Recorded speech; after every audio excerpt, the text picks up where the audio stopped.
Parents. బేబీస్‌కి మనం almost delivery తర్వాత discharge అయిన కాంచి different types of drops, syrups చెప్తుంటాం. దాంట్లో జనరల్లీ మనం చేసే మిస్టేక్స్ ఏంటి? అవి ఎలా అవాయిడ్ చేయాలనేది తెలుసుకుందాం.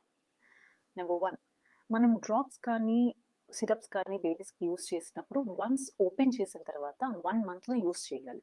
ఎక్స్‌ట్రా ఏమైనా ఉంటే డిస్కార్డ్ చేయాలి. But we should not continue using. ఇక్కడ ఉండే ఎక్స్‌పైరీ డేట్ అనేది అన్‌ఓపెన్డ్ బాటిల్స్‌కి మాత్రమే, ఓపెన్ చేసిన బాటిల్స్‌కి కాదు. 2, స్పూన్ లాంటివి ఎప్పుడు యూజ్ చేయకండి బేబీస్‌కి సిరప్స్ ఇవ్వడానికి. Use cup are dropper. So దీనివల్ల కరెక్ట్ డోసేజ్ అనేది బేబీస్‌కి ఇవ్వడం చాలా ఇంపార్టెంట్. ఇంకో థింగ్ ఏంటంటే వన్స్ యూజ్ చేసిన తర్వాత ఈ డ్రాపర్స్‌ని డైరెక్ట్‌గా బాటిల్స్‌లో పెట్టకండి. Always remove them. దేనికైతే వచ్చిన క్యాప్‌తో పెట్టండి. దిస్ వాష్ చేసి సైడ్‌కి పెట్టండి. నెక్స్ట్ యూసేజ్‌కి మాత్రమే యూజ్ చేయండి. 3, కొన్ని యాంటీబయాటిక్ సిరప్స్‌కి పౌడర్ ఫామ్‌లో ఉన్న వాటికి వాటర్‌లో మిక్స్ చేయమని చెప్తారు మీకు జనరల్లీ. దట్ ఈస్ రీకాన్స్టిట్యూషన్ చేయమని చెప్తారు. అది జనరల్లీ చేసినప్పుడు నెక్స్ట్ స్టోరేజ్ అనేది ఫ్రిడ్జ్‌లో చేయాలి. రిఫ్రిజిరేట్ చేయాలి.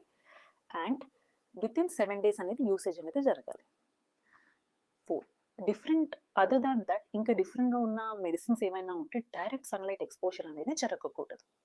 సో ఇలాంటి మిస్టేక్స్ మీరు కానీ చేస్తూ ఉంటే ట్రై టు అవాయిడ్ దెమ్.